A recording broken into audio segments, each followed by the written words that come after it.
We'll start here. Transactions, a worked example. And we'll go to the task real quick.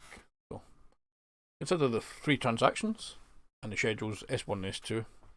First one is draw a table in precedence graph for S1 and S2 and state whether each schedule is serializable or not, giving your reason for the answer. So let's start there, but let's start at the beginning. We'll jump to, I'm going to do it in Excel just for the gridness, but it doesn't have to be done in Excel. Now, we know we've got three transactions. Transaction 1, transaction 2, and transaction 3. I'm going to zoom that in a bit just to make it a bit more readable. Too far. So once we know we've got those three, it's in a bold in just to make it stand out. Let's go ahead and go back and identify everything that we can possibly do. So on this one, we've got three transactions. We have reads by R, and we have writes. There isn't anything else. And we have the elements, or table columns, whatever you want to call it, an element X, we have Y, and we have Z. So let's go ahead and put that into a spreadsheet just so that we can keep a track of it. So we have reads, and we have writes. We have our three transactions. We have the element variables X, Y, and Z. Now, we don't actually need those there, but we've identified them all now. So, we'll jump back, and yeah, this is important, but really not, because we're only testing the sequences here, really. So, sequence 1. We'll deal with sequence 1 to begin with. And we'll go ahead and we'll put our transaction, or sequence 1 into our spreadsheet, just so we can have it to hand. Now, if you're doing this in paper or you're doing it in multiple things, you can keep them separate, but I just like to copy them over. So sequence 1 is read from transaction 1 of variable X.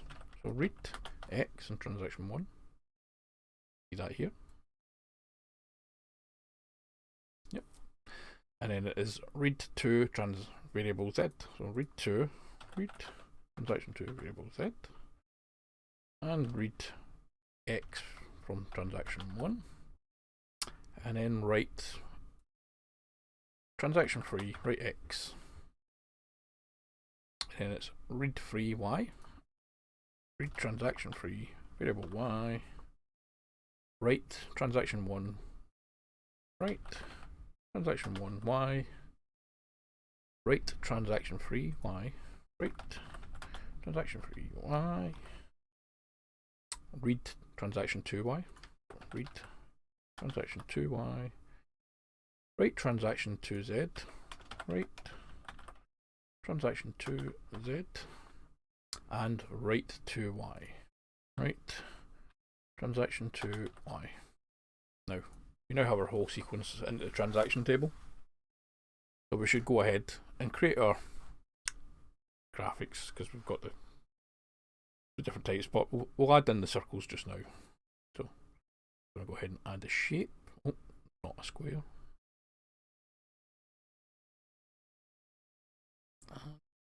Color it just so it's an outline, as you do.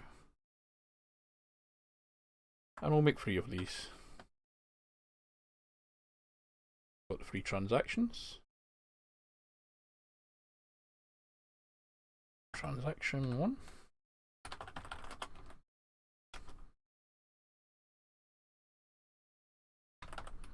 Transaction 2. And transaction 3. So now we need to remember the rules. So yeah, if it's a read to a read, we don't need to draw a symbol. If it's a read to a write, then we need to add an arrow. If it's a write to a write, then we add an arrow. And then if it's a write to a read, then we add an arrow. So transaction 1 on X, transaction 2 Z. There's no arrow because they're not even the same variable. Transaction 1 Z to X is nothing, because again, read to read and they're not the same variable. It's a read. Transaction 1 to 3, read X to write X.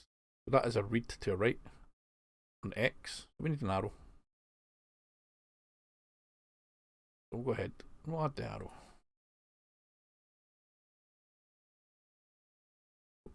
Right. And with that, we know we got something from transaction 1 to transaction 3, so we'll go ahead and also add that. Transaction 1 to 3. Now, write to read X and Y. There's nothing, because they're going from different ones. Now we do have a read to a write, transaction 3 to 1 on the Y, so yep, read to a write, then it needs an arrow. Go ahead and add it. That's transaction 3 to 1, so also add that here. Transaction 3 to 1. And then it's a write to a write on Y, which write to write does require an arrow, so go ahead and add that. Oh, I've added a square. Write to write does require an arrow. Don't need to add it in here because we already have from transaction 1 to 3. And then it is, well, we can also do, there's 2 stages here. It's a write to a write on transaction 1 to 2, write to a read on Y, so we add an arrow. But it's also a write to a read on Y from 3 to 1, so we add an arrow on that also. Square. So that gives us transaction 1 to 2. Add an arrow in. And transaction 3 to 2. Add an arrow. Now it's read to write Z, which is nothing, and read to Y, which is in the same transaction. Now that should be enough, but we can also identify the other possible conflicts transactions. So we have a read on Y to write on Y on transaction 3 to 1. So we can identify that with an arrow. I'm going to quickly, we can identify the other reads and writes just to make sure our diagram over here is right. So it's a read to a write on Y from transaction 3 to 2. So we don't actually need that because it's already identified here, but let's go ahead and put it in anyway. So I'm going to put it in, read to Y. And we also have a write, like we've got the write to there and a write to here, write, and we also have a Y, a write to a write from transaction 3 to 2. Now this one's really not needed because it goes from Y to transaction 2 on the read and then the write, but you can go ahead and add it in. Now these all do the same thing, it changes nothing here, and as we can see your sequence is not serializable even with these additional information in. And that's how we do that. So we've done the first one. Let's go ahead and create the second, also do the second sequence. So I'm going to go ahead and create a new spreadsheet. We'll bring the second sequence over. Just like the first one. We already know we have 3 transactions, but let's go ahead and confirm it. 1, 2, 3, 1, 2, 3, 1, 2, 3. So we still only have 3 transactions. T1, T2, and T3. We know we have reads and writes. And which variables do we have? Do we still have X, Y, Z? But let's go ahead. X, Z, Z, Y, Y, Y, Z, Y, Y. So we still only have X, Y, and Z. X, Y, and Z.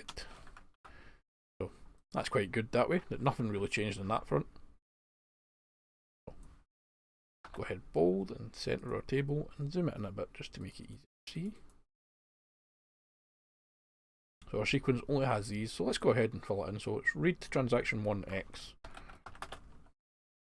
read X. Second one is read transaction 2Z, read Z. Third part is read transaction 1Z, read transaction 1Z. That was wrong. Now, occasionally I find that I make mistakes here by this, so read 1X, read 2Z, write 3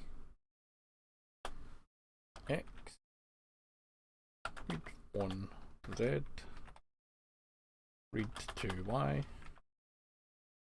read 3 Y, write 1 Y, write 2 Z,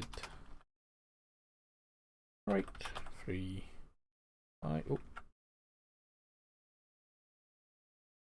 write 3 Y, up the head there, and write 2 Y, write 2 Y.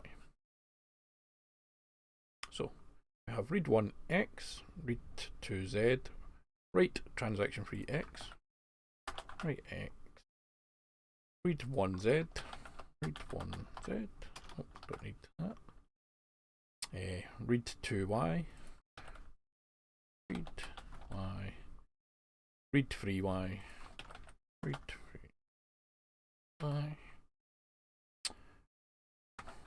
write Y, write 2 Z, write 3 Y, write Y, and write 2 Y, write Y.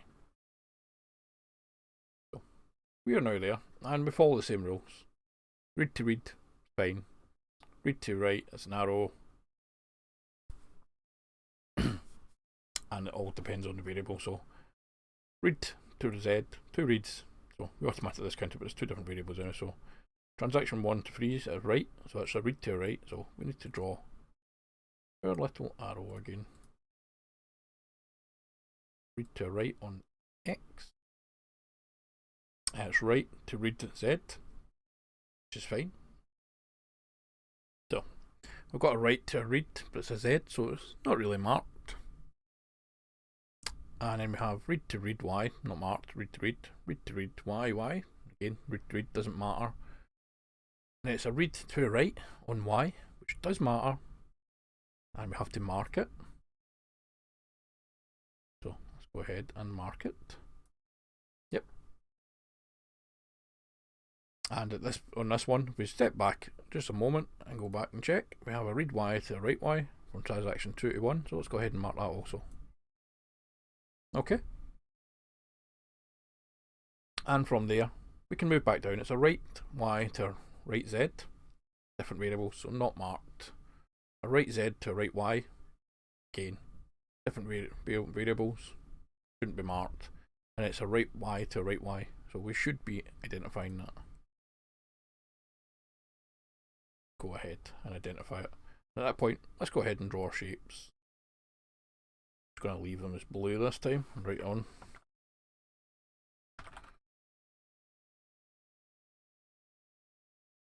Transaction.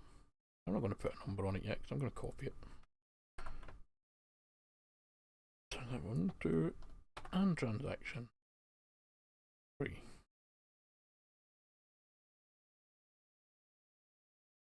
Transaction 1, transaction 2, transaction 3. So we'll go back. Transaction 1 to 3. Let's go ahead and identify it. 1, 3. Got a nice little arrow. We should probably change the colour of that, but let's go ahead and change it. And we have nothing because it's read Z. We then have a read to a write from transaction 2 to 1. So it's 2 to 1. Go ahead and identify that. 2 to 1. We also have a 3 to 1. 3 to 1, that's not identified. Go ahead and identify it. 3 to 1. Not finding blue. Don't know why blue is default. And then it's 3 to 2. So transaction 3 to 2.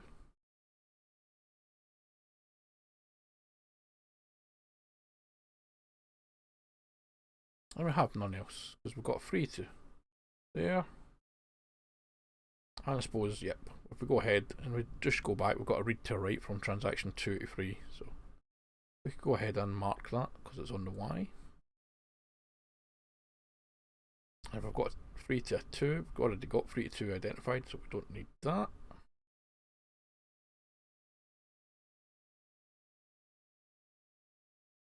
Let's read Y. So we've got a 3 to 2. Make sure we've got everyone. 1 to 3. 2 to 1. 3 to 1. That's not 1. Y. 3 to 1, and 3 to 2, and 3 to 2. So there is no 2 to 3. That is that. We produced all this. We are done.